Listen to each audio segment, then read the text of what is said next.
아담에게 찾아오셨던 하나님, 아담아, 너 어디에 있어? 그리고 나서 오늘 본문에서는 생명을 알게 하는 나무 그 열매를 하나님이 못 따먹게 막았습니다. 전에 성경은 하염검으로 돌아가는, 자동적으로 돌아가는 불칼을 의미합니다. 눈 깜짝할 사이도 없는, 틈도 없는 순식간에 돌아가는 회전문 그 이상의 무서운 속도로 돌아가는 불칼이 그 생명나무를 돌고 있습니다. 지키고 있습니다. 아무도 손도 못 대도록. 그것도 모자라서 하나님은 하나님의 천사들 중에서 가장 강력한 무기를 지니고 있는 그룹을 보냈습니다. 지키라고. 경호부대 중에서 가장 강력한 힘을 갖고 있는 천사들 그룹을 보냈습니다. 아니, 그것도 모자라서 인간을 에덴 동산에서 추방시키고 말았습니다. 추방시키고 나서 가는 길을 막아버리고 말았습니다. 왜? 아니, 범죄한 인간에게 생명나무에 가는 길을 열어주셔야 하고, 범죄한 인간에게 생명나무 열매를 따먹게 하셔야, 그래야 그들이 새롭게 은혜를 받고 새롭게 생명을 얻을 수 있을 텐데, 그래야 구원을 받을 수 있을 텐데, 하나님은 창세기 3장에 타락한 인간에게 생명나무로 가는 길을 막아버리고 말았습니다. 2012년 우리 교회 주제 생명나무 곁에서입니다. 한번 묻습니다. 여러분은 창세기 2장에 머물러 있습니까? 아니면 창세기 3장에 있습니까? 창세기 2장에서는 선악을 알게 하는 나무 열매를 먹지 말라라고 선악과를 금지한 명령이 나왔습니다. 창세기 3장에서는 생명을 알게 하는 나무, 아니 생명, 영생을 얻게 하는 생명나무의 열매는 먹지 못하도록 하나님이 접근 차단하시고 말았습니다. 아니, 진짜 선악을 알게 하는 나무의 열매를 못 따먹게 하시기 위해서 하염검을 진작 이 지금 생명나무 말고 선악을 알게 하는 나무에게 만들어 두셨든지, 아니면 그룹의 천사들을 동원해서 막아 지켜게 하셨다면 창세기 3장에 이 타락한 인간의 범죄한, 그래서 고통과, 그래서 이 세상의 수많은 일들이, 죽음이 드러나지 않았을 텐데 왜 그때는 안 막고 지금 영생나무는 막 넣으시는가? 창세기 2장에 한번 정리를 해보겠습니다. 선악을 알게 하는 나무의 열매를 왜 만들어 두었느냐고요? 그리고 왜 따먹지 못하게 하셨느냐고요? 적어도 그랬다면 정말 못 먹도록 막든지, 아니면 차라리 나무를 만들지 말든지 했어야 하는데, 이것은 우리에게 다시 말합니다. 하나님의 주권성을 말합니다. 하나님의 주인 되심을 우리에게 가르쳐주기 위함입니다. 너가 인생의 주인이 아니야. 우리에게 자유와 풍성한 행복까지 주셨습니다. 생명까지 주셨습니다. 에덴 동산을 마음껏 살아갈 수 있는 은혜를 주셨습니다. 은혜의 자리, 그 은혜의 자리가 인간다움의 가장 아름다운 자리이고, 마치 물고기들이 빛을 내듯이 물속에 있을 때만 말이에요. 비늘마저도 빛이 나지 않습니까? 물속에 있을 때는. 사람이라는 하나님의 형상으로 지음받은 사람은 하나님의 은혜의 자리인 에덴 동산에 하나님과의 관계를 맺을 때만 그 속에서 생명을 유지할 수 있는 사람다움이 있다는 사실을 가르쳐주기 위해서 선악을 알게 하는 나무의 열매는 만들어 주셨던 하나님, 우리에게 가르쳐 주셨습니다. 마음대로 해라. 그러나 너는 이 한 가지만은 먹지 마라. 뭔 줄 알아? 너 주인이 아니야. 착각하면 안 돼. 너 물질이라고, 너 목숨이라고 너 마음대로 하면 안 돼. 다 책임이 추궁될 수 있습니다. 주인의 뜻에 따라가야, 주인의 뜻에 합당하게 살아가는 것, 그것이 인간의 도리이며, 그리고 그것이 그리스도인의 삶의 목적, 목표입니다. 내 기분대로, 내 인생, 내 방법대로, 그래서 내 뜻대로 살아갈 수 있다라고 생각하는 그들을 향하여 그것은 죽음이라고, 불행이라고 가르쳐주는 것이 선악을 알게 하는 나무의 열매입니다. 동시에 인격성을 의미합니다. 하나님은 우리에게 얼마든지 로봇 같은 기계 같은 존재로 만들어 놓고 먹지 말라고 기계적으로 로봇처럼 어떤 입력을 시켜놓고 자동적으로 절대로 순종과 복종을 할 수 있도록 만들어 둘 수 있었습니다마는 하나님은 우리를 그렇게 로봇을 만들어 두시지 아니하셨습니다. 우리에게 하나님의 형상으로 인격성을 주셔서 자율성을 가지고 선택하게 하셨고, 그 자유를 통하여 선택하심으로 하나님을 선택하게 하시고, 하나님의 우리 의지를 통하여 하나님을 섬기도록 원하셨던 것이 하나님의 계획이셨습니다. 기계적인 복종이, 로봇 같은 복종이, 순종이 무슨 기쁨이, 그리고 하나님이 그것을 얼마나 원하셨겠습니까? 그리고 세 번째는 언약성 때문입니다. 하나님과 우리와의 관계가 짐승과의 관계가 아닙니다. 개나 돼지나 동물처럼 그런 관계를 맺은 것이 하나님이 우리에게 원했던 것이 아니고, 하나님의 형상으로 지음받은 인간에게만 하나님은 언약을 하셨습니다. 언약은 에덴 동산을 더 부유하게 행복하게 만들어가기 위한 서약이었습니다. 결혼이라는 게 굳이 결혼식 할 필요가 뭐 있습니까? 그냥 좋으면 살면 되고, 아니 그러면 굳이 잔치만 하면 되는 것인데, 결혼식의 가장 중요한 것은 서약 아닙니까? 신부를 사랑합니까? 신랑을 사랑합니까? 영원히 남편으로 아내로. 이 서약이라는 것은 그들의 사랑을 지속시키기 위한, 그들의 가정을 행복을 지켜주기 위한 서약이나 마찬가지로 책임적인 인간이, 인격된 인간이 만났을 때의 그 언약이라고 말합니다. 하나님이 우리와의 언약을, 선악을 알게 하는 나무로 맺었던 그 사건이 바로 에덴 동산의 선악을 알게 한 나무의 모습이기도 합니다. 구약의 대표적인 이야기 중 하나가 요셉입니다. 어쩌다가 요셉은 형들의 미움을 받아서 애굽의 노예로 끌려가고 팔려서 종이 되고 말았습니다. 그러나 그 요셉은 그 집안에서 종처럼 살지도 않았고 노예처럼 더군다나 그렇게 행동하지도 않았습니다.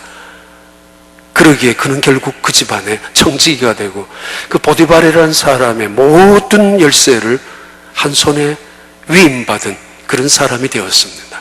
어느 날 그 부인이, 어느 날도 아니죠, 매일매일이었지만 어느 날 그 여자가 이 요셉에게 유혹했을 때 요셉이 뛰쳐나가면서 했던 말입니다. 당신의 남편이 나에게 다 맡겼다고.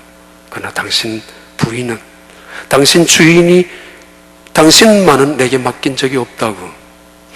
이것은 명확하게 우리가 주인이 아니란 사실을 실물적으로 보여주는 이야기, 대표적인 이야기입니다. 내 인생의 주인이 내가 아니라는 것, 선악을 알게 하는 나무의 열매. 자, 아무튼 창세기 2장에서는 그들은 하나님을 보았습니다.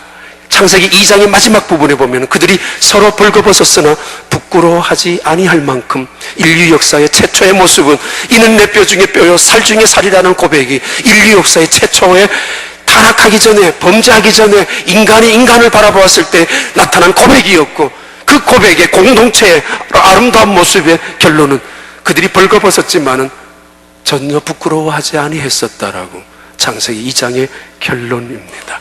에덴 동산의 결론입니다. 이유는 그들이 하나님만을 보았기 때문입니다. 어쩌면 하나님을 먼저 보았기 때문입니다. 그래서 온 세상에 강물이 흘러가고 꽃이 피어있고 짐승들이 있고 새소리가 흘러가고 있고 벌거벗은 몸으로 세상에 다 드러나 있는 모습 속에 살아가지만은 그들은 자기의 부끄러움을 알지 못했고 다른 사람의 수치도 비판도 하지 않았습니다.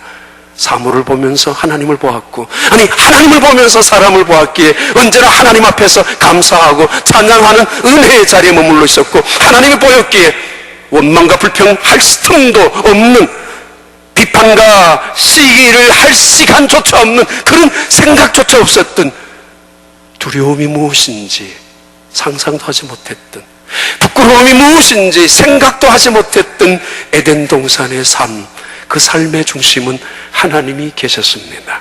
하나님이 계셨기에 그들은 벌거벗었지만은 부끄러워하지 아니했었습니다. 창세기 3장, 그들은 사탄의 유혹대로 뱀의 간교함 때문에 먹고 말았습니다. 사탄이 말한 대로, 뱀이 말한 대로 그들의 눈이 밝아집니다. 끔찍한 현상이 벌어졌습니다. 악몽 같은 일들이 그들 앞에 나타나기 시작합니다. 인류 역사상 최초의 단어들이 드러나기 시작하고, 최초의 단어들이란 가장 있어서는 안 되는, 인간을 괴롭히는, 인간의 역사를 처참하게 비참하게 만들었던 그런 단어들입니다. 부끄러움과 수치와 근심과 염려와 원망과 불평과 그리고 두려움과 불안이 찾아오고야 말았습니다. 이 세상에서는 생각하지도 못했던, 상상도 못했던 단어들이 등장하기 시작하고, 인류 역사상 범죄한 인간에게 결국은 눈이 밝아진, 그들이 말한 대로, 그들이 어쩌면 원하는 대로 결국은 그들의 벌거벗은 모습이 눈에 들어오기 시작했습니다. 왜요? 이 세상에서는 전혀 부끄러워한 적이 없었던 이들의 이제 3장에서는 그들은 수치를 느끼게 됩니다. 그래서 무화과 잎을 통해서 가리기 시작하고, 그래서 피하기 시작하고, 하나님의 낯을 전에만 하더라도 하나님의 거니는 발자국 소리만 들어도 기대감이 있었고 가슴이 둥둥거렸고 그리고 행복했었고, 하나님이 거리는 인기척 소리만 있었어도 힘이 되었었고 그것이 행복이었었는데, 그러나 말입니다. 3장에서 하나님의 발자국 소리는 그들의 가슴을 무겁게 짓눌리는, 억압하게 하는 쇠사슬처럼 들려오고야 말았습니다. 두려움으로 쿵쿵쿵쿵. 그래서 나무 뒤에 숨고 말았습니다. 숨는다는 이야기는 부끄러움과 수치를 가리기 위해서, 숨는다는 것은 근심과 염려를, 가면을 쓰기 위해서, 혹은 두려움과 공포에 사로잡혀 있던 사람들이 안식을 하기 위해서 피신하는 도피처가 숨는 자리입니다마는, 동시에 숨는다는 이야기는 자기 기만입니다. 자기를 속이기 위한, 또 다른 가면을 쓰기 위한 위장이 피하는 자리, 끼리끼리 모이는 자리, 어설프게 우리는 달라라고 말하고 있지만은, 어설프게 너희들 같이 살지 않아라고 말하고 있지만은, 하나님의 발자국 소리를 언제부턴가 귀찮은 존재로, 하나님의 인기척 소리를 언제부턴가 짜증나는 소리로, 나는 내가 알아서 할 테니까 가까이 오지 마세요, 내 것은 내가 알아서 할 테니까 간섭하지 마세요, 우리끼리 알아서 할 테니까 제발 그만두세요 라고 하는 사람들, 자기 기만 속에 있는 사람들, 그러면서도 어두컴컴한 웅크리고 있는 그 숨어있는 자리에서 변명과 핑계와 구실을 가지고 세상을 탓하고 남을 원망하고 심지어 하나님을 향하여까지 불만 불평을 토하는 그 사람들의 자리, 피해 있는 그 자리. 왜?